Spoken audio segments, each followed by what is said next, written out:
pada dasarnya hal itu mungkin saja terjadi, karena di dalam Al-Quran sudah diisyaratkan, alladzina ya'kuluna riba la yaqumuna illa kama yaqumul ladzi yatakhabbathu asyaitanu minal mas. Orang yang biasa memakan riba itu tidak akan mampu berdiri kecuali sebagaimana berdirinya orang yang kerasukan setan. Jadi setan itu bisa saja merasuk ke dalam tubuh manusia, dan itu salah satu di antara kelebihan yang diberikan Allah Subhanahu wa taala kepada salah satu di antara ciptaannya, yaitu jin. Dan hal itu juga pernah terjadi di zaman Nabi sallallahu alaihi wasallam. Salah satu di antara bentuk kerasukan itu yang disebut dengan penyakit sarak. Ya, Ibnul Qayyim Al-Jauziyah menjelaskan bahwa penyakit sarak itu ada dua jenis. Yang pertama yang bersifat maknawi, ya, abstrak, ya, yang itu disebabkan oleh gangguan jin. Yang kedua yang terjadi secara fisik akibat terjadinya kerusakan pada organ-organ saraf tertentu di bagian kepala, atau yang lebih dikenal dengan istilah penyakit epilepsi. Dan sarak yang pertama, yaitu yang terjadi secara abstrak, itulah yang menimpa seorang wanita di zaman Nabi SAW, yang menyebabkan ketika penyakit itu terjadi, dia itu mengalami tekanan mental sehingga tanpa disadari mengamuk dan melakukan gerakan-gerakan tertentu sehingga menyebabkan sebagian di antara auratnya terbuka. Bisa, seorang itu bisa mengirim, ya, jin untuk masuk ke dalam tubuh seorang, ya, dengan menggunakan sihir.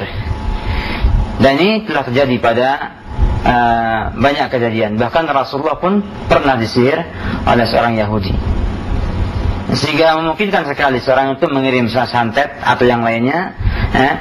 Namun itu semuanya tidak manfaat bila tidak ada izin Allah Subhanahu wa ta'ala, dan juga bila manusia itu dalam kondisi memiliki benteng yang kuat.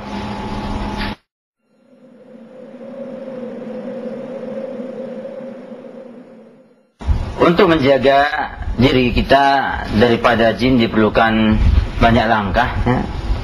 Di antaranya adalah, pertama, kita itu harus komitmen dengan Al-Quran dan Sunnah, ya, dan sibuk dengan membaca dan menelaahnya. Kemudian juga ada bentuk preventif, ya, yang sifatnya itu praktis, seperti misalnya selalu zikir kepada Allah Subhanahu wa ta'ala dan istighfar. Kemudian juga ada beberapa amalan atau wirid yang Rasulullah SAW pernah ajarkan kepada kita semuanya. Di antaranya seperti misalnya doa menjelang tidur, ya, dengan membaca Al-Mu'awwidzat atau Al-Ikhlas, ya, Al-Falaq dan An-Nas, 3 surat penting. Demikian juga dengan cara zikir pagi dan sore, ya, yang sudah banyak didapatkan dalam buku-buku zikir, ya. Demikian juga dengan membaca surat ayat kursi, membaca ayat kursi menjelang tidur, ya, atau setelah sholat. Ini semua dapat membantu seorang muslim menjaga dirinya daripada godaan syaitan ataupun kemasukan jin ini.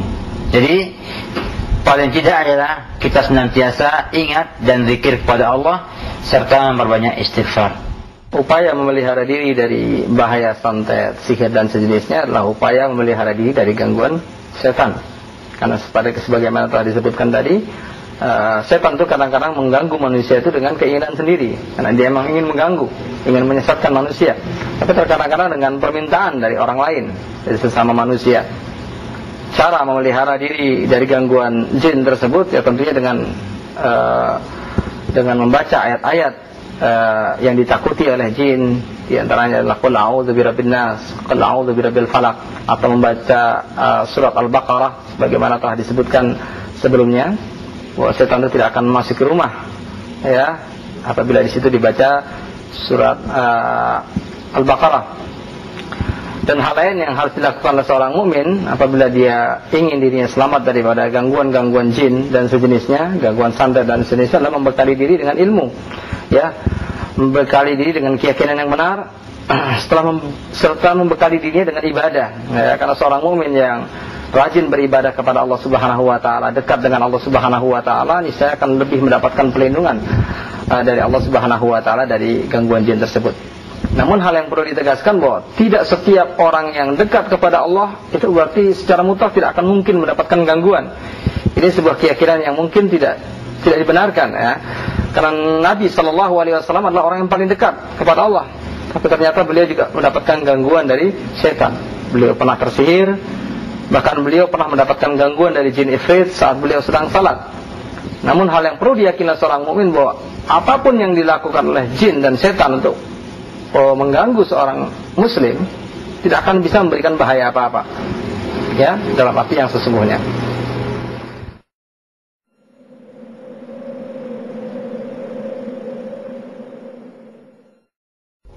Bila seorang sudah terlanjur kena, maka bisa diobati dengan dua cara,